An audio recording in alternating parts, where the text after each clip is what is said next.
My husband is currently on vacation with his mistress and I'm confronting them. Hello Reddit. Forgive me as I am new to the online community. I just wanted to tell my story and maybe get some input. I 37F accidentally found out last month my husband 38M was using work trips as an excuse to sleep with his also married coworker who lives across the country. When I say accidentally, he sent me a screenshot of Amazon purchases for our children and included at the bottom of the photo was a delivery to this woman. So yes, the worried wife in me checked his search history and email. It was all right there. I learned his November trip was a romantic getaway, but this current one is luxurious. A spa resort with massages, couples cooking classes, and monogrammed bathrobes from Etsy. He mailed her a box of gifts a few days ago for Christmas. How sweet. He purchased sexy lingerie, sent her money on Venmo, and even started planning a January trip to Las Vegas. I was furious when I learned all of this, but I kept my composure. My plan: he left this morning for his work trip, but before he left I gathered all evidence of his affair. I spent 4 weeks collecting emails, credit card statements, reservations, and confirmations. I wrote him a 10-page letter, put it in an envelope, and taped it inside the lining of his suitcase. I plan on sending a group text to him and his mistress right after check-in telling them to enjoy their trip. I will also inform them that a letter is in his suitcase and that I want a divorce. I wrote a special section just for her and I want to make sure she sees it, so I will be emailing her the letter as well. He is currently in the air. My group text goes out this evening. Stay tuned. Update: his flight landed 1.5 hours ago. He told me he would text me when he landed and he has yet to do so. I have texted him twice, they were delivered but not read.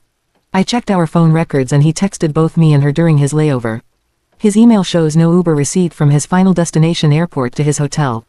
She must have picked him up. Something I probably should have clarified in my op. She lives in the state he is visiting. So he flew alone. I will be sending a group text to both him and his mistress in 2 hours, as that will be 4 p.m. their time, and check-in. Update number 2. Sent pictures of our children and he did not respond. FYI, he is in the middle of the desert. My texts are going through green, which puts a monkey wrench in my plan for a group text to him and his mistress. Need suggestions. Should I call the hotel? Connect right to their room? I worked so hard for this, it has to be tonight. Help. Update number 3. Thank you to everyone standing by and waiting. My best friend has come to my house to help me through this. It seems my texts are going through green undelivered, but when my friend tried it was blue and delivered. He has blocked me. I guess that helps his guilt. The plan now is to call the hotel. We'll wait a few minutes after check-in to make the call. Very soon. Please stand by. Update number 4. Like most of you predicted, he does not care. He had 0 answers to my questions. That was the most hurtful part. But guess what? I have all the emotional support and economic support, so I'm not mad. Every question I asked he had no response because his mistress was sitting there. I suspect when he is home alone with me, his answers will be different. I have made sure that he will not emotionally and financially fuck me because I have secured support from family and friends. He can go fuck himself. Update number 5. Called his hotel room, talked to his mistress and finally lost my shit. He ended up calling me a few minutes later and had 0 empathy. I'm shocked, but I'm not. He said a divorce was in order and fought me. On nothing. I expected him to be sad, he was not, but that's okay. I started packing up his shit. I have some great friends who helped me put everything in the garage. Good riddance. I guess so. The morning after. I woke up this morning broken. My house is in shambles as I went on a rampage yesterday, ripping photos off the wall, throwing his stuff in piles on the floor, and breaking random objects in anger. Now that I've had a night's sleep, I feel that I am a bit clearer in my thinking as I analyze the conversation we had yesterday. He was different on the phone. That was not the man I knew, but who was the man I've known? Because everything was a lie. The only thing he cared about on the phone was getting the kids. Which is perfectly okay, he should want to see his kids. But he refused to answer any question I had or admit to anything. I feel his lack of remorse was because he was sitting in front of his mistress. If I confronted him at home, this would not have been his reaction. When he comes home Monday night, I expect to see a different man. Also, in my conversation with the mistress, I learned she was recently separated. I called my mom. That was hard. While she and my dad have always been loving and supporting, it was hard to make that phone call. I felt like a failure. I know it wasn't my doing, but to admit that I made a poor choice in a spouse was difficult. Was this all because of a mistake I made 13 years ago? Honestly, it doesn't matter. I have 2 days to empty my house of his things. Who do I tell? Do I call his dad? Do I tell his mother? Best friend? Work buddies? I wish there was a manual on how to do this because I'm lost. Even with all my preparation, I'm still humiliated. Luckily he did not take his house keys when he left. So no need to change the locks. I'll be removing his keys and sending him on his way. I don't plan on seeing him when he gets home Monday night.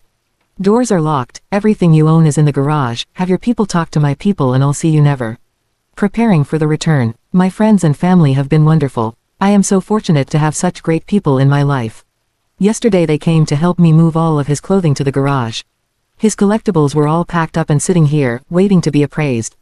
It took a very long time and I was exhausted afterward, but it was necessary. I honestly don't think he expects me to have gone to such great lengths to remove him from my life. Because I was so emotional when I confronted him, there is a chance that he thinks I will want to reconcile.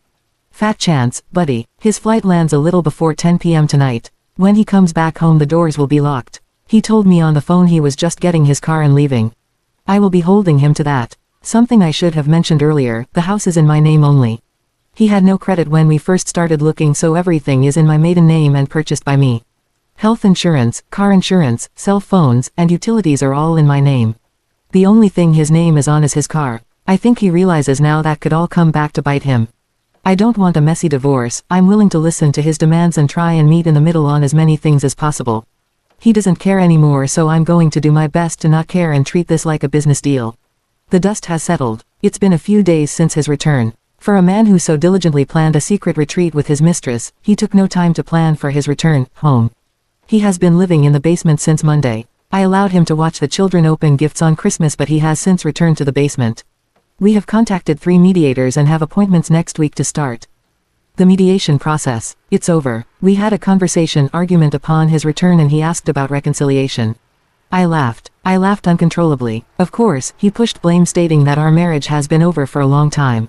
Well, that's news to me. His actions of an affair were selfish and avoidant. He didn't want to have that hard conversation with me about counseling or divorcing, and this route was easier and a lot more fun. Let's face it, he likes the attention of 2 women loving and pining over him. Well, I'm no longer playing that game. She wins, and oh what a prize he is. I have been amicable about talking about the terms of our separation. My biggest hang-up is her. He may continue seeing her and I have questions about her character. What kind of woman mother cheats with a man she knows is married and has children? When I confronted her on the phone last Saturday and asked her that question, she was silent. I asked if she was sorry, and it was as if the line went dead. That kind of person I do not want around my children. People who show no remorse, especially when they are in the wrong, are not kind. I have found solace in friends and family, and thank you for everyone's recommendation of Chump Lady. I'm halfway through the book, read through the website, and find it so helpful. Thank you again to everyone. I can't believe the outpouring of support. To the trolls, sorry you think I'm an unfit and inattentive wife, but cheaters cheat because they want to. Thank you again to all. Not sure if you want a mediation update or if my story is over. Either way, I'm happy to have met you all. Where is the fault? If you listen to the books and advice always given about cheaters, it all says the same thing. It's not you, they made a choice. My STBX insists things were bad. While I don't think we were Pam and Jim or Lucy and Ricky, I think things were good. This process has made me review who I am, who I've been, and who I want to be. Could I have made changes? Yes. Was I perfect? Not. But my decisions and actions were never detrimental to our marriage. They were more like sacrifices. And now I'm having those sacrifices thrown at me and I'm being called neglectful. Is all this about attention? A narcissistic need to be the apple of someone's eye. He and the AP are now blissfully in the honeymoon stage. Vacations, late-night phone calls like teenagers, present buying, etc. But what happens when the other shoe drops? What happens when she sees that he has very little patience with children? That he will walk past a sink full of dishes completely blind to them? When he doesn't pay the phone bill for 2 months because he is spending money on silly gadgets? What then? While it's not my problem, I'm sure his AP will take issue with these things. Perhaps then she will be put in the situation I've been in for a decade. Should she be the glue and hold it all together, or should she neglect responsibilities for his neediness? I've been told by him, someone who is having a relationship and spending large sums of money on someone else, that I'm at fault. Perhaps, but what about the decades of cleaning up your messes? Maybe if I had had 2-hour conversations with him every night things would be different, but to be honest, I'm happy I'm here. Now reflecting, I see how underappreciated I was. How neglected I was. All these years I thought I was helping, but I was being taken advantage of, and this affair is no different. Just a word of advice to all the mess cleaners, excuse makers, and spouse sheltering people reading this. Stop. Stop now. I've learned that all the helping is simply them learning how to manipulate you. Draw that line in the sand. Prepare for an uncomfortable situation when they start to stumble under the pressures of real life. But don't lose yourself. I lost myself years ago, and it's not a place you want to be. Mediation and the move. We had our first mediation appointment via Zoom yesterday. It was very amicable, but only because I didn't want to fight and I just wanted this to be over. He wants nothing. Not the house, not the furniture, not what he's entitled to of my pension, he just wants to be done as well. As I've been packing up things in the house to declutter, I've been offering him things, but he wants nothing. I suspect the moment our marriage is dissolved he will be packing up his collectibles and clothing and driving across the country to live with her. I guess I should be okay with this as I don't want to be married to him anymore. It just kills me that he will be moving in with her and helping her raise her 2 children while mine are fatherless. It makes me so angry. Seething, the man who was abandoned by his father is now doing the same thing. Something he said would never happen because of the mental issues it has given him today. Well, it looks like that, as well as mostly everything else was a lie. Again, I take solace in the fact that their honeymoon phase will be short-lived. Reality will smack them both in the face and she will realize that he can be more hurt than help. While I wish him well and hope the best, our kids deserve more than a Christmas, Easter, 1 week in the summer father. No dad at basketball games, Cub Scouts, birthday parties and school plays. Meanwhile AP will have him and her children's biological father. I guess nothing in life is fair and my boys will have to learn that lesson earlier than I had hoped. He's gone. My STBX left yesterday morning to visit her. I told him to go. I didn't want to spend night with him and our COVID circle friends who we celebrate with have zero interest in seeing him either. He booked a flight 30 minutes after I told him to go. My only stipulation was that he be back this weekend as it's my birthday and I need a day to myself. I've watched the kids for 3 weekends now while he went to see his mistress. I thought I at least deserved my birthday to relax. He texted me while he was boarding that he wouldn't be home for my birthday. Well then, he claims when he booked this he booked a return for the evening of my birthday. When he tried to change it he was put on standby, it would cost $1,000 to change, it was a red eye, etc. The excuses kept coming. He does not realize I have access to the internet as well and flights are less than $300 with the airline he flew. I told him this and he said those flights weren't there when he booked, lies, and he will take care of it. I just want him to be honest. If you don't want to be here for my birthday, just say it. If you don't want to spend the day with your children, just tell me. I can't force you to be a parent. I told him the flights were available and affordable, it was his choice to rebook. The ball is in your court. That's all I can do, right? Stay tuned for an update on his return this weekend. Nightmare. It was 12:40 a.m. on night and there was still no call from him. I was angry for no other reason than I explained to the kids that even though daddy wasn't with us he would call at midnight to talk to them and wish them a happy new year. I was made to be a liar. So, I texted my STBX and his excuse was, they are with their friends, I didn't want to bother them. Excuse me, bother them? You mean you didn't want your kids to bother you is what you are saying? If I was across the country on night without my kids I would have called and done the countdown with them via FaceTime. I think most parents would. But not him. He said, if you would have told me that you told the kids I'd call then I would have. He tried to spin this on me. That I created this mess. Why'd I have to tell you that you need to call your children at midnight? This small act said a lot to me. Our children are not a priority. I guess he didn't want to ruin his perfect vacation at his new girlfriend's house with her children. He has a nice new family now. Today is my birthday and he returns this evening. I told him in my night text that I would speak to him on the 12th, our next mediation meeting because I'm done. I tried to be civil for the kids but he is not putting forth the effort for them. Liar liar, pants on fire. The past few days have been strange. We rarely talk, a decision on both our parts, and when we do it's about mediation, plans moving forward, or the kids. We have been civil and communicating well about those items. We are also friendly in front of the children so as not to upset them. The situation is strange because we are getting along, there is no arguing, and it's a shared focus to just get through mediation and divorce. That's fine by me. Last night while I was cleaning the kitchen I heard him on the phone in the basement. I guess he didn't realize the door was left open by one of the children. Not wanting to be a part of the drama anymore I went to close the door. At that point, I heard him tell her how crazy I had been acting. Excuse me, we don't speak and when we do it's very civil. How is that crazy? Well, he proceeded to tell her about a conversation we had and he lied about everything. While the conversation part was true he told her I exploded, I was in a rage, I was crying, etc. None of that was true. He explained how he laughed in my face at my rage, also not true because there was no rage. I had told him a while back before the night debacle that I would start dating eventually and he proceeded to tell her that I was bragging about guys I was meeting. So far from the truth. I slammed the basement door. I'm sure he knows I heard. So I ask, why the need to lie and make me a villain? We aren't staying together, I have no reason to fight with you anymore, that's why we are paying a mediator. Why start lying to your new girlfriend that you love? How is that a good way to start a relationship? I don't know what is happening here. This is my concern. This woman and him are in love and want to start a life together.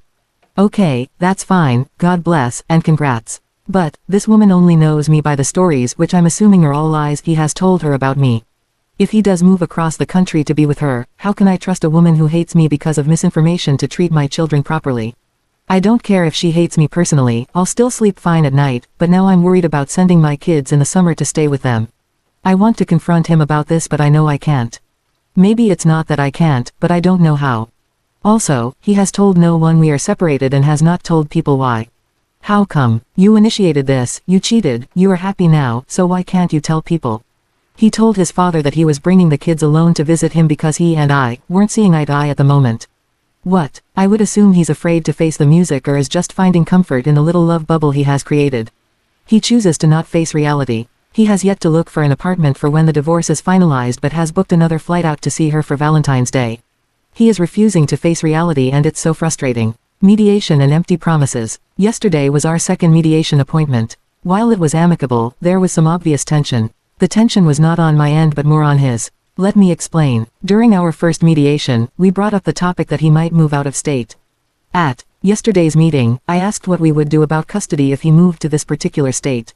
When I mentioned the state by name, the mediator was confused. This prompted her to ask him why this state was so far away.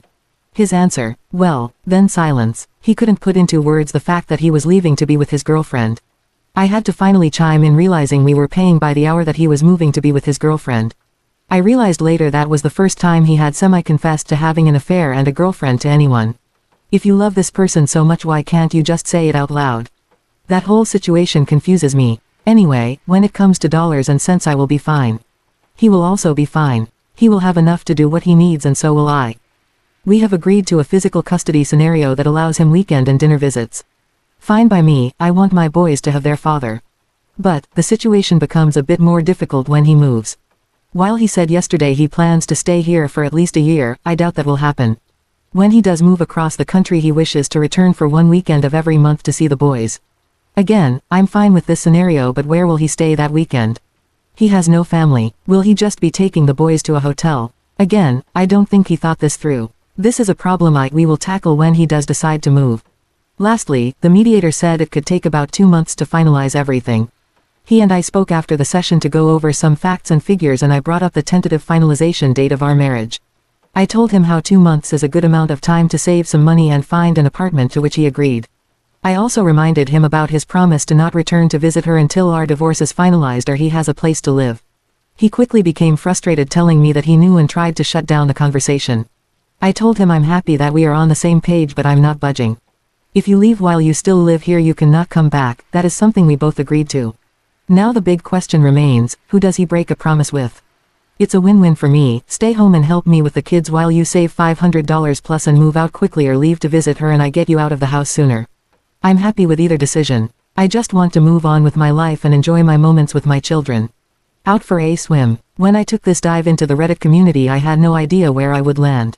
I thought my feet would hit the shallow ground and I would be ankle deep on the banks in an uncomfortable swimsuit all alone. But to my surprise, this deep ocean of Reddit readers has engulfed me into their warm waters, and I am surrounded by a sea of support. For this I am thankful. I am also so touched by the droves of people who have reached out for advice or offered their own experiences as lessons to be learned. To the ones seeking advice, I tell them, I am not an expert swimmer. I am merely doggy paddling through this sea of hurt and confusion. Please don't use me as a sign of strength. Because the truth is, I am not strong, I am you. I am the woman who reads because they are suspicious of late-night phone calls her husband takes. I am the spouse who has shouldered the entire family and is in desperate need of support. I am the woman who misses affection from her husband who is next to her in bed every night. I am you. To those people who have yet to catch their partner cheating but are suspicious, trust your gut. Cheating is a coward's choice, so be braver than them and face the truth. To the spouse who is the fixer and takes on every challenge, take a step back. When you help, even with good intentions, you are just hurting yourself. To the spouse who has tried everything to receive physical attention from their partner but to no avail, their affection is probably going somewhere else. These are lessons I wish I could have told myself months, if not years ago.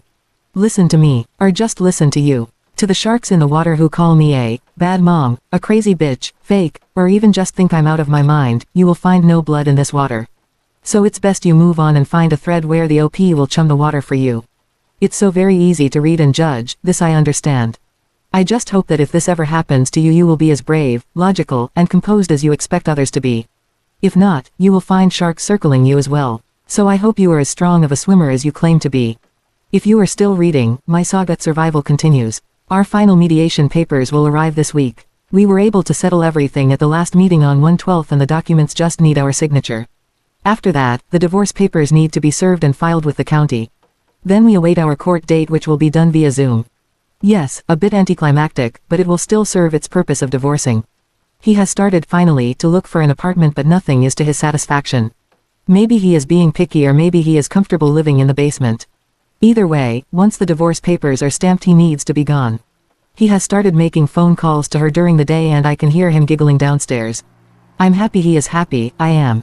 That isn't passive-aggressive. I know I will be happy one day too, he just got there first and that's okay. I feel like my life is in limbo right now. I can't move forward because I'm chained to the past. I'm hoping his move will be soon. I suspect he wants out for February 1st so he can go visit her for Valentine's Day. I hope for his sake and mine that he makes his deadline.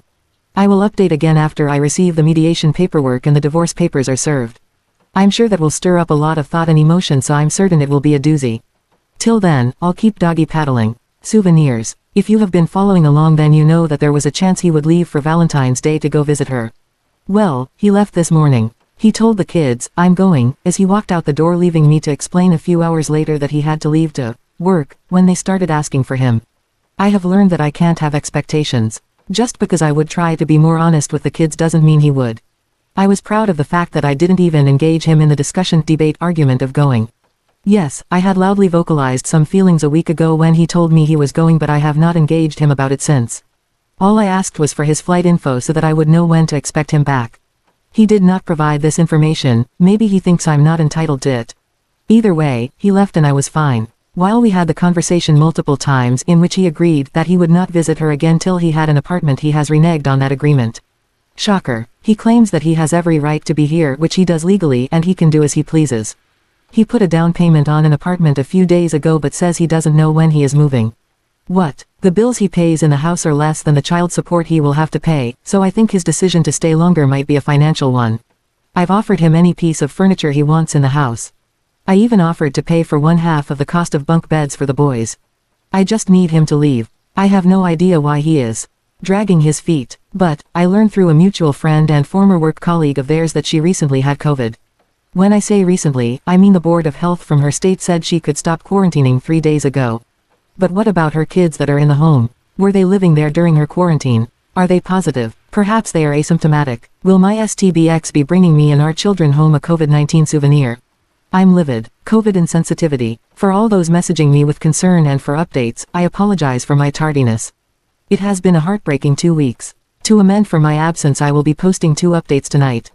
Let me start from the beginning. My STBX left for his getaway on 2/12 and did not return until 2/15. During his blissful vacation, my family and I suffered the great loss of one of our most beloved members to COVID-19. I was a mess. Everyone I love was devastated. I called my STBX on 2/13 and told him the prognosis was not good. It was loud where he was, children were yelling. He informed me he was outside with her kids. Wow, can't remember the last time he took our children outside, but I digress.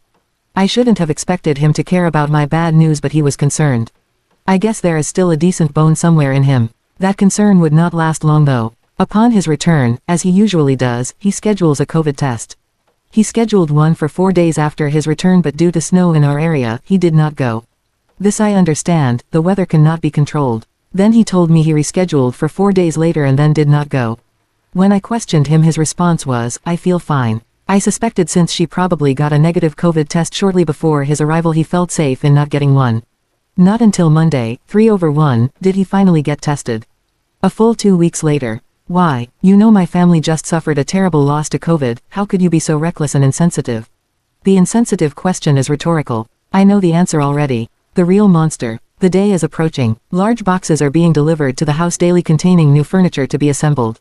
The sounds of packing tape being ripped from the spool flood the house every evening.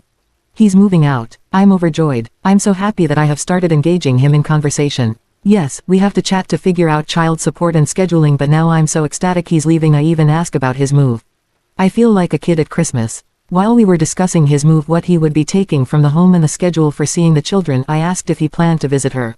No, this wasn't me prying. We need to set an overnight and weekend schedule for the kids and I was hoping to be accommodating to any trips he had planned. But then my curiosity got the best of me, but for a good reason, our children. I asked if she planned to come here to meet the kids. He replied in the affirmative and said she may come. Well, good for you both, but I would like to meet her before she meets the children. He went silent. I could tell he was rolling thoughts around in his head or perhaps trying to figure a way out of this situation, but he came up empty. He honestly wanted to know why I needed to meet her. Excuse me, come again. Do you think I would let my children spend time with someone I didn't know? I'm the mother who interviews babysitters, why would you think I wouldn't want to meet her? He claims to be worried that I won't be civil, but he knows me better than that. I have nothing to gain by being rude to her. It's just ammo. I refuse to play that game. Plus, why would I care? I don't want him. That's your prize now, honey, congrats. But he recognizes that he can't stop me in this. I have every right to meet her as he would to meet someone I am dating. When it comes to the kids, we can't keep secrets. I think the real concern about our meeting is this: she will realize I'm not the horrible monster he made me out to be. His plans of assassinating my character to build himself up or to receive pity from her and the constant gaslighting will be revealed. She will see that I am not pining over him, quarreling with him, and that I'm genuinely a good person. Maybe she will see that he might be the real monster. Like father, like son. My STBX was quiet. More quiet than usual, almost sulking. I don't understand his motivations anymore and what he actually cares about, so I left it alone. Not my business to care and comfort anymore, right? That evening, after the children went to bed, he sat alone at the dining room table. It was as if he was waiting for me to address him.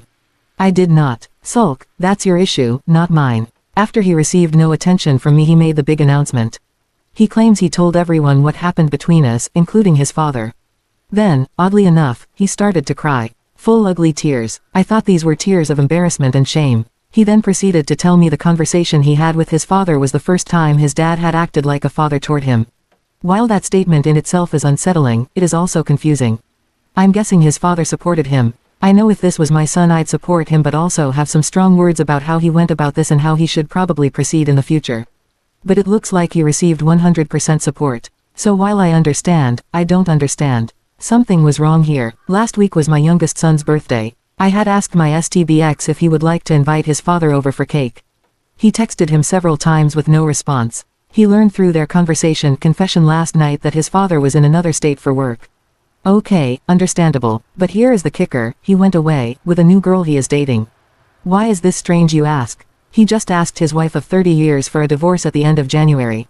So this makes me think, is adultery a learned behavior? My Phil abandoned my STBX when he was 9 years old, the same age as my eldest son now.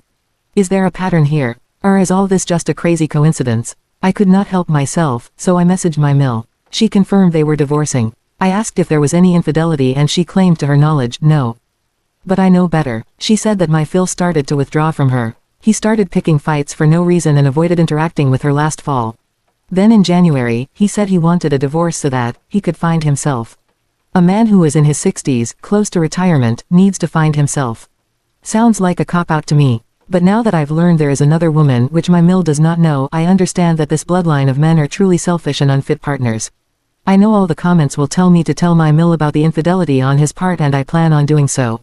I just need a little more information before I break the news to her. Moving trucks and spilled tea. It happened. Finally, he's gone. My basement is so empty and quiet that it echoes. The day he moved, a box truck pulled up to my house and my children ran to the window to watch. I didn't know how to distract them as I was working. I was able to pull them away from the window with the promise of treats once they were at the table to do schoolwork. My youngest though would not budge. After 45 minutes of loading, the truck pulled away and my STBX drove off. My youngest came away from the window looking sad. I immediately talked to him and tried to comfort him. After a few moments, he asked, "Is the truck coming back?" I was confused. I told him that we were staying here and no one else was moving. He wasn't upset that Daddy was leaving, he just wanted the truck. I'm not sure how I should feel about this. I made appointments with a child therapist for both of my kids. While they seem fine now, I'm not sure what the future holds for their mental state. I'm afraid this will be repressed and issues will arise down the road. His friends have been reaching out to me. Now that they know what happened, I'm getting text and Facebook messages asking how I am. I know in reality they are just being nosy. They may care a little, but they just want me to spill the tea. Well, I put the kettle on. I wasn't surprised to learn that my STBX wasn't completely honest with them. He failed to mention traveling during a pandemic to visit her. I guess that would make him look reckless. Selfish. Idiotic. The wives of his friends are in shock. They considered my STBX a friend who could be trusted, a man who had it all together. They trusted my STBX would be a good influence on their husbands.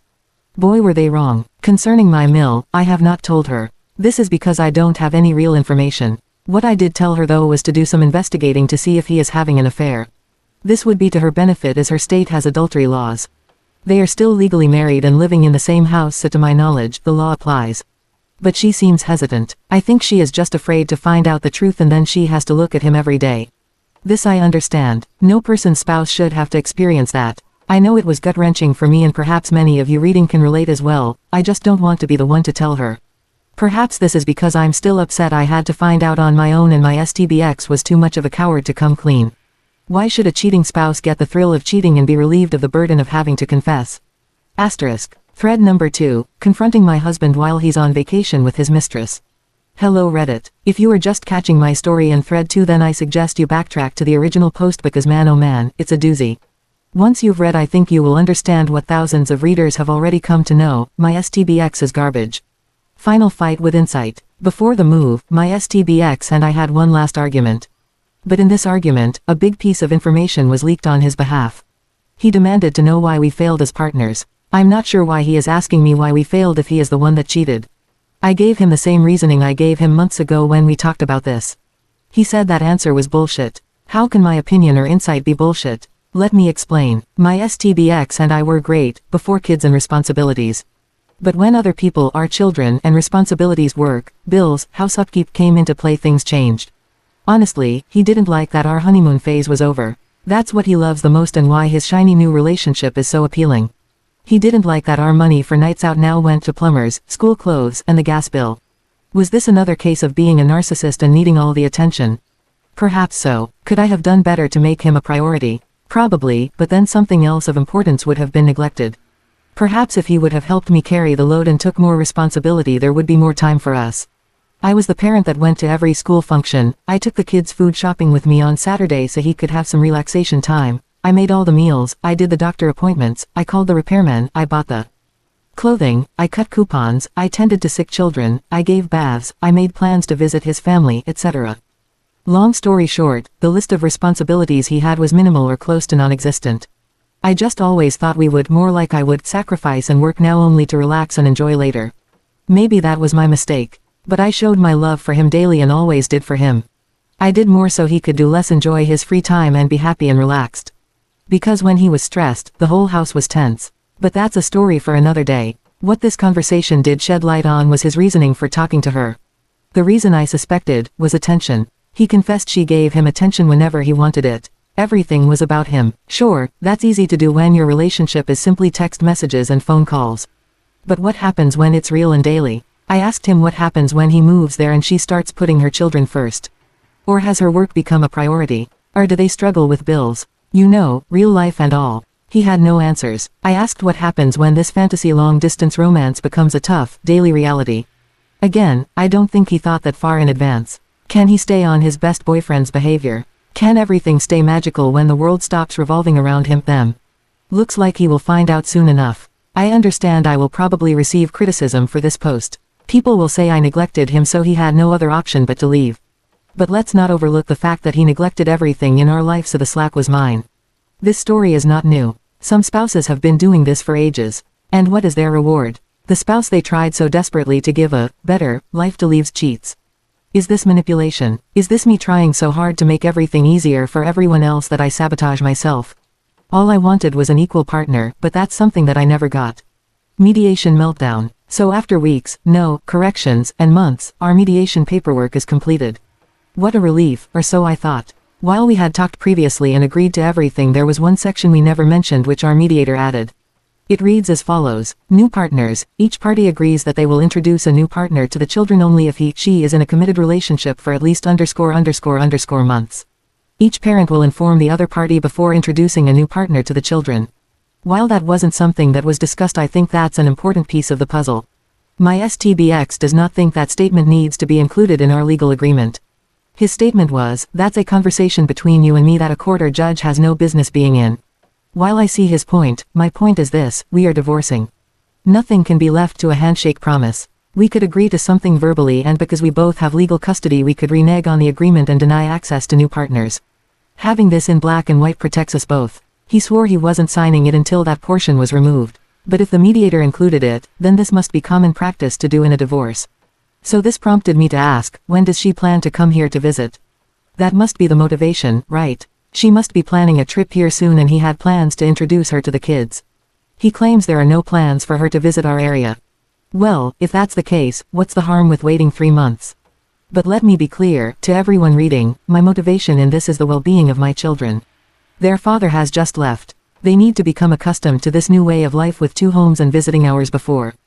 We complicate things more with a girlfriend or boyfriend. I've also made appointments for the next month. That was the soonest I could get, with a psychologist to help them process this divorce. Now is not the time to make this more complex. Every parent wants to nurture and protect their children. His AP waited 5 months to introduce him to her children. Why is it not okay for us to wait too then? Changes. I had to sit down this past week and think. What is more important to me, my pride or moving on? I said from the beginning that I wanted him to be a father, to be involved and active in their lives. So, we made some changes last night. After a talk, plus an argument, followed by more talking, we altered our custody agreement to give him more time with the kids. I know from the past 10 years that he has never been an active father. Perhaps now he feels the need to be. Either way, I'm hopeful this decision will be a good one for the boys.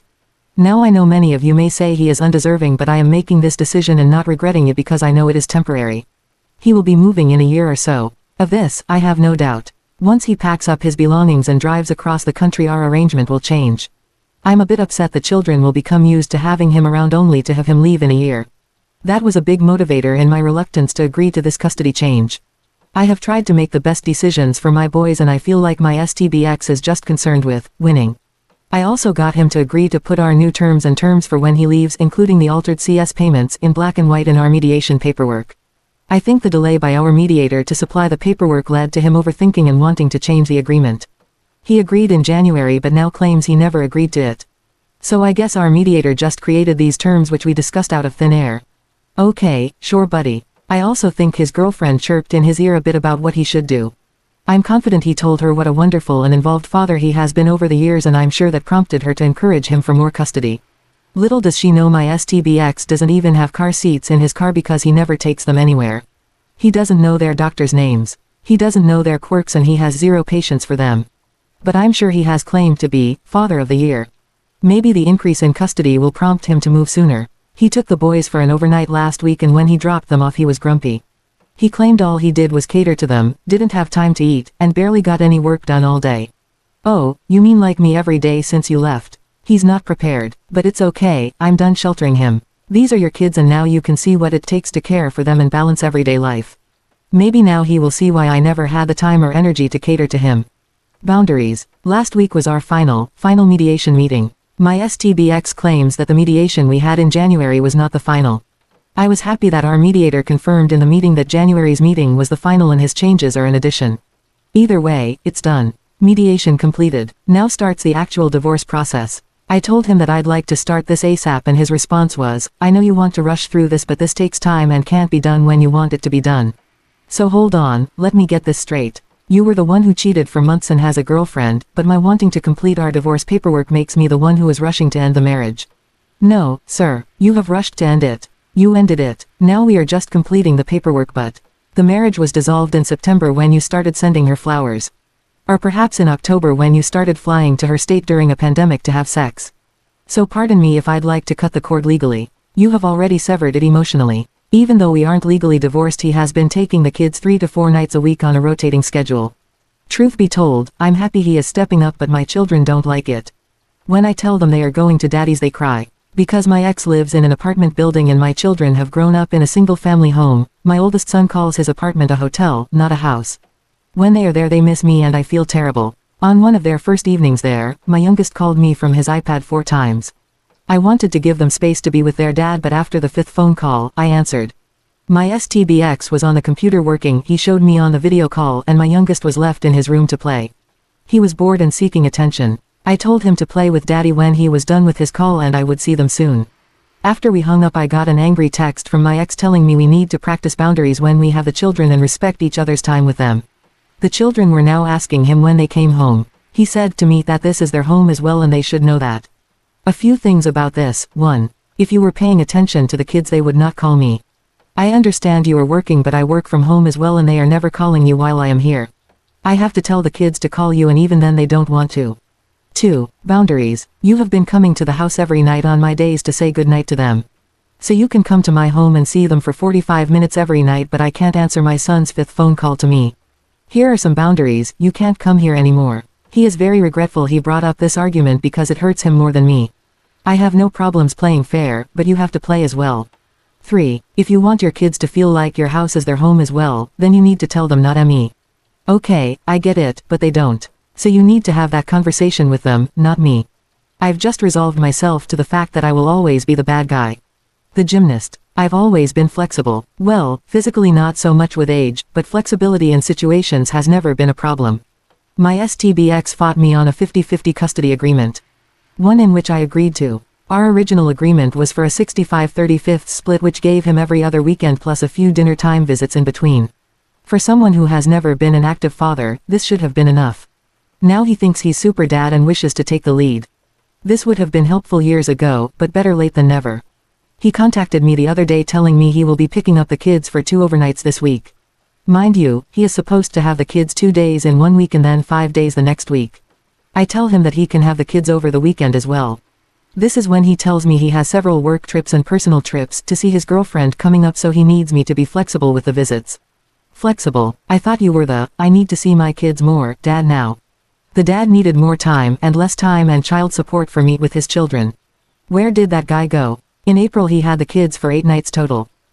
And when I mention this isn't 50-50 I'm the bad guy and need to be understanding to his work and personal life.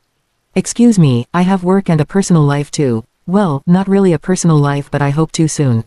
Why do I have to be flexible to you and you aren't too? Me. I told him I offered him the 65-35 split that would allow him more free time for work pleasure and he didn't want it. He said I was steamrolling him into taking that agreement and he wasn't happy with the time he'd have with the kids. Touched that he wanted more time with the kids, I agreed to this and now that it's in black and white I have to have the kids more and receive less child support because you can't keep up with the deal you wanted.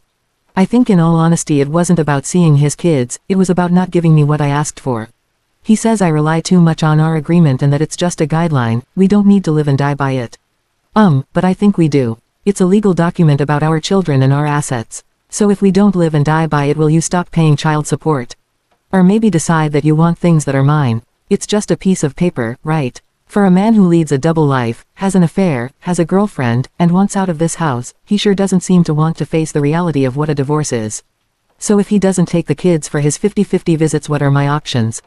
Start this process again with another agreement. Take him to court. I think perhaps my best option is to not be flexible and when the numbers don't add up we go back to court. I don't see any other option. Transparency. This past weekend was Mother's Day. It was a strange day this year but still oddly more enjoyable than previous years. My STBX has been taking the kids on a schedule one created and so far, no issues. He has yet to pay me any child support but I will give him till the 15th till I make a stink about that. The boys were with him over the weekend but he returned them on Sunday so I could spend the day with them. I asked him while he was here if he called his grandmother yet. His grandmother is the only family besides his equally unfaithful father that he speaks to. He told me he spoke to her and that he told her that we had separated. I was shocked. This was a big one. I knew it would be hard to tell her and the news would give her a heart attack. He said she was upset and shared some of their conversation with me. He told me he did not tell her why we split, only that we had. While not the whole truth, I was happy to see that he took this tough step. Fast forward a few hours later. His mother calls me. She and I have a fairly good relationship but my STBX is holding a grudge over things from the past and refuses to speak to her. I had asked if she heard the news from her mother. She was confused. Well, it turns out it was all a lie. He never told his grandmother. The conversation he said he had was never actually had. I speak to his sister as well and find out after 13 years together, that this, runaway with a girl who'll give me more attention, is his Mo. She told me that before me he lied to his girlfriend of 4 years that he was going to spend time with his dad and it turns out he went away for the weekend with another girl. Now ain't that some shit? My lawyer will be serving him the divorce papers next week. When I told him for the second time that I was hiring a lawyer to do those papers and did not want us to do them ourselves he got angry. He accused me of wanting to try something shady. No, sir, you have been shady enough for both of us. When I reminded him that I've already brought this up to him and that I have been getting quotes from lawyers, he accused me of not being transparent. You're kidding, right? He will always be the victim, never wrong and always right. The breakdown. My STBX had the children this past Friday, Saturday and then again Monday, Wednesday. I went to pick them up today after work and that's when it happened, the breakdown. My STBX started to cry. He lost it. Apparently, for the past 3 days, all our children did was ask to go home. They cried and constantly asked, how long? He tried to tell them that this was their home as well, but they wouldn't hear of it. Now part of me feels badly. It must be terrible to have your children reject you. But on the flip side, he's never been the parent he is now. He takes them places, plays with them, reads to them, bathes them, etc. I don't think he understands that you can't just flip a switch with these kids and they will gravitate towards you. I know he is trying, and I appreciate that, but it's too little too late. I have tried to be supportive and understand them having a father is important, but I honestly don't think they want him. Again, they are both under 10 and young, they don't fully understand. My oldest asked me on the ride home if they could never go back. When I explained that we are both parents, love them, and want to spend equal time with them, both children protested. I think my STBX realizes this is too little, too late. He is regretful. I don't know how to make this situation easier for everyone, but honestly, it's not my problem to solve. I asked him to take a 35/65 split, but he rejected it, saying it wasn't enough time with the children. My suggestion of that split wasn't about me wanting more, it was about what I thought our children could handle. He just wanted to W-in and get me to convert to a 50-50 split. Well, you won. Here it is. How's that working out for you? Maybe if you had thought about what was best for them and not defeating me, this would have ended differently. A summer situation. After his breakdown, I didn't contact him for a while. I knew he needed time to cool off, and if I talked to him for any reason I was afraid he would get angry with me or even worse, confide in me. I wanted neither. So when I finally did need to speak to him, he told me, we need to figure out what we are going to do this summer. What are we doing? We are doing nothing. I was confused. He told me it's going to be impossible for him to handle the kids during the summer while he is working. He said he was barely holding on by a thread, as it is now. This isn't a problem we faced in the past, as I'm a teacher and off all summer, so I handle the kids 100% during summer months. I don't think he considered the summer when he demanded 50-50 physical custody. So his suggestion was to enroll the children in a camp when he had them. A camp. So you want to enroll our children in a camp from 8 to 6 on the days you have them. How is that spending time with them? So, my suggestion was, let's do the 35/65 split for July and August, and he can have the kids on weekends and see them in the evening whenever he wants. He was furious. It's always about custody with you, he said. Wait. This isn't about custody. You just said you can't handle them. I'm offering to give up the first real summer vacation I've ever had to keep them to help you, and I'm the bad guy here. Make this make sense. He claims the kids need to socialize. In the past 9 years, he has never cared if the children socialized, but now it's a big deal. This was the man who rolled his eyes and complained about having to go to a kid's birthday party for 3 hours. So I left it alone. Let him sit on the thought for a bit. A few days later, to be proactive, I sent him information about summer camps, along with price lists. It would cost between $250 to $350 a week for camp. The camps I found are only for 5 weeks, leaving most of August without childcare for him. How does this help? How is this spending time with the kids? Putting our children in an expensive weekly camp during COVID just so you can give them dinner and a bath and put them to bed doesn't help them or your relationship with them. My family owns a house by the beach. I will be down there most of the summer with the kids. When I'm home, we have friends we can visit, and at least we have a yard at our house for the children to play in. The children will be happy, socialize with family and friends, and most importantly, be safer with me than in a camp. Lastly, I will add that he has yet to pay me child support for April and May. He moved out in March, took the kids for 8 overnights in April, it should have been 15, and has yet to give me a dime for April and May. But he can afford almost $1,300 in camp fees just to have his custody. Even more proof that his actions are not about what's best for the kids, it's just a competition with me. Again, make this make sense. Get the papers. The papers. I'm officially in the court system, with a docket number and everything. It is on its way to becoming official, and I am elated. My STBX does not seem that excited. This past weekend he flew out to her state and attended a family wedding as her guest. I'm happy they are taking these steps as a couple, because if they are happy he will move, and the farther away he is the better. When he returned, he was now excited about the divorce, asking me when the lawyer would send him paperwork to sign and what the timeline was moving forward. He was on cloud 9 after his vacation and wished to hurry the process up. The day he was having his share of paperwork notarized was also the day I was going to pick up the children from him. When I got there he was short with me, I could tell he was on the verge of a panic attack. He hurried us away and then texted me later explaining he was in the beginning stages of a panic attack. But why? He told me he was feeling overwhelmed. Between the kids, work, managing a household, and maintaining a social life he felt burnt out. Wow, this sounds oddly familiar. This was my story for the past 10 years. The reason I didn't go on date nights as often as he liked was for this exact reason. Part of me felt bad because I know what that feeling is like.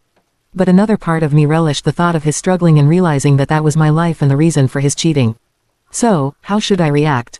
After I took a second to think I blurted, "Wow, that sucks. I'm taking the kids to the beach this weekend. See you Monday morning when you pick them up." I decided to give him the support he gave me for 10 years. If anyone knows what movie this post's title is from, then you know, you gotta do what your heart tells you to do.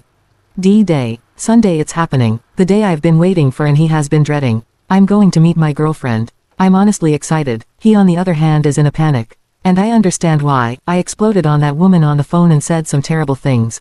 And I also understand it's going to be hard for him to hide his lies about me being insane when we are face to face. He texted me a few days ago and told me that he would be picking the boys up on Father's Day to head down the shore with them and she would be accompanying them. When they come to pick up the boys we can have a chat. I'm fine with that. I'm relieved he wasn't planning on taking the boys to the shore alone. I don't think he can handle them both on the boardwalk or in arcades. He is very worried that I will cause a scene when I meet her. It's the exact opposite. I plan on being myself, very friendly and welcoming. I need her to see I'm not the emotional woman that I was on the phone and in my letter.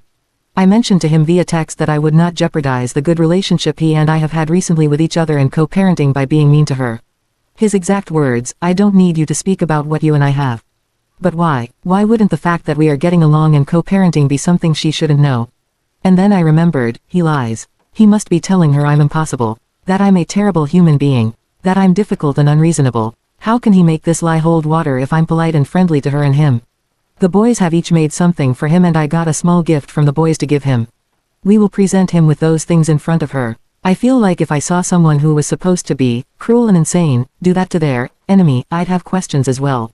Also, I plan on packing snacks for the boys and him for the trip. This is something I'd for whether she was there or not. Are those the acts of a crazy and hateful person? I think not. Lastly, and some of you may not agree with this, I'm going to apologize for how I spoke to her. I know she was wrong for what she did and if she ever wants to apologize I'd listen. But, I'm not proud of how I spoke to her on the phone. That was the worst side of me. I think she understands my actions but my apology is not to get on her good side. I want to be the bigger person. I don't plan on ever being friends with this woman but she will be left alone with my children at some point so I'm doing this for them. Also, my selfish motive, if she is happy and feels comfortable with my STBX she will want him to move out of state with her. I want this, so I won't do anything to jeopardize this move. I will update you all on Sunday evening with a play-by-play of our meet. My strange meet cute. Since my last post, my head has been swimming. I spent so many months envisioning this moment and now it is here and all the scenarios of run in my head seem like cheesy movie scenes.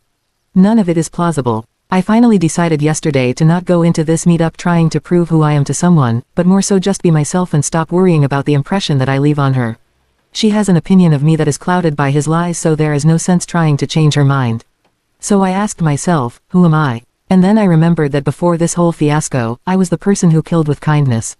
While that kindness was manipulated by my STBX, I was the one who was in control now. So I did what I thought was right. My children made Father's Day cards for him and then I had them make cards for her. I had them introduce themselves and list one thing they'd like to do with her. They drew pictures and colored and all was right in the world. Kill them with kindness. I texted him last night asking what time was. He was at dinner and said he would text me back when they were done. I woke up at 6:30 with no text from him. I texted him at 6:30, 7:30, 8 and finally received word back from him just before 9. Be there in an hour. Okay, no that is settled, what do I wear? I opted for the true to myself outfit, leggings, flip-flops, and a cute off-the-shoulder shirt. Very me. Hair, curly, makeup, light but with a generous amount of mascara. It was now 9:40 so we sat and waited. The boys grew antsy. At 10:30 I got a text that his stomach was upset so they ran a little late. Sounds like a case of nerves to me. Then at just before 11, they arrive. I assemble the boys and the gifts and we come outside. There she is, right there, standing on my steps. For a hot second, I raged inside. I wanted to say something smart like, you left me for this. I looked over at him and the look of panic and tension on his face told me that by doing that I'd be the monster he has fictitiously talked about. So I went back to my motto of kindness, extended my hand, smiled warmly, and introduced myself. She was shocked. Where is this lunatic I've heard so much of? Why isn't she trying to claw out my eyes? I can only imagine what was running through her head. The boys presented their gifts to Dad and then gave her the cards. Shock took her over again. Cards that aren't death threats. How? Why? At this point, her mood went from fear to pure embarrassment. I must say it was more delicious to watch that shift than it was to potentially pull her hair out. We hustled the boys into the car and as my STBX walked to the other side of the car to get them in I turned to her. Shock and fear had returned to her face. She had difficulty making eye contact with me. I could hear my STBX heart beating from 10 feet away. I looked at her and said, "Blank, I just want to apologize for how I first spoke to you. I was an emotional wreck but I said some terrible things and that was very unlike me. I know my actions were justified but reflected on that day I'm unhappy with how I acted towards you." "Hello Shock, have you met our dear friend Guilt?" A wave of guilt took over her as she bumbled through her half-assed apology. She couldn't say the word, affair, instead she said, "What happened?" "Own it, girl, just own it." But she did end her nonsensical word vomit wishing to have a conversation with me about what transpired. I used the word transpired, most of her words were less than 2 syllables. My STBX who had started to look relieved now tensed at the idea of her and I having a chat. I have already promised myself I won't speak badly of him to her. Maybe I'll just give her a link to this thread instead. Haha, now I look forward to her spending 48 hours with him and our kids. Now she can see the short temper and lack of patience he has. It is going to be very hard for him to keep up his Father of the Year act. I'm sure my children will give me a play-by-play of how their visit went. I will update you all on Wednesday when the children have returned. Thank you all again for supporting me on this journey. Today was a big day but I'm proud of my growth. Part of that growth is from the support I've received from you all. So many thanks. Feudal friends. On Sunday evening I sat home alone, a glass of white wine in hand, and replayed the morning over in my head. As I sipped, I let the interaction play out in my mind and tried to analyze the scenario. My interpretation was that she was stunned, he was floored, my kids were indifferent, and I was victorious. I was pleased with my behavior and felt that there wasn't much more that could be done. She would leave Monday evening and it would be some time till she and I spoke again. Then, almost as if prompted by the gods themselves, my phone pinged. Random number with a strange area code. My heart dropped. I knew it was her. I stared at my phone without opening it for a good minute. I knew that opening that text was opening a door I wasn't sure I wanted to be opened. Perhaps she would just be apologizing. Or maybe thanking me for earlier. Were the kids okay? Or perhaps she would have questions or concerns about him and want an ally. I knew after opening that text, no matter what it said, things would never be the same. "Hi, and sorry for the late text, but I just wanted to send a quick message. Thank you for being so kind to me today. You didn't have to be, and I wasn't sure what to expect, but with all of the needed introductions, I was nerve-wracked.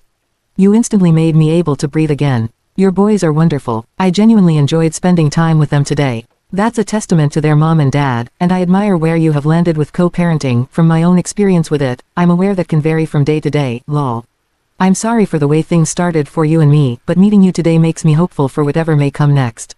Don't feel any pressure to respond, I just wanted to thank you. I hope you have a good night." Simple, right, straight to the point, a message of thanks. For a split second, I regretted my decision to be kind to her. I took away some of her worry and fear and yet none of my emotions have changed. But then I remembered, I'm not in the wrong here. I don't need anyone to tell me it's okay because I was not to blame. We spoke a bit more and by the end of the conversation, I felt sorry for her. She has no idea what she is getting into with him. She thinks he is her knight in shining armor but little does she know she will have to polish and maintain that armor for him. She was just like me many years ago, blinded by shiny armor that was just tin foil. Lies and playing pretend were all he gave me and I fear this will be her outcome too. The other side of that coin is that she deserves this. You had an affair, she read in my letter that this wasn't the first time I suspected he was unfaithful, yet she thinks it will be different with her. Come on, sis. You're smarter than this, you gotta do better girl. After I picked up the boys they gave me rave reviews about her and their father. It seems they were rightfully spoiled while she was there and daddy didn't yell or lose patience once. Amazing, huh? My youngest asked me if this was his new sister. I had to explain the concepts of separation, divorce, and parents dating. Even with his girlfriend in the room, my STBX avoided an actual conversation with our kids.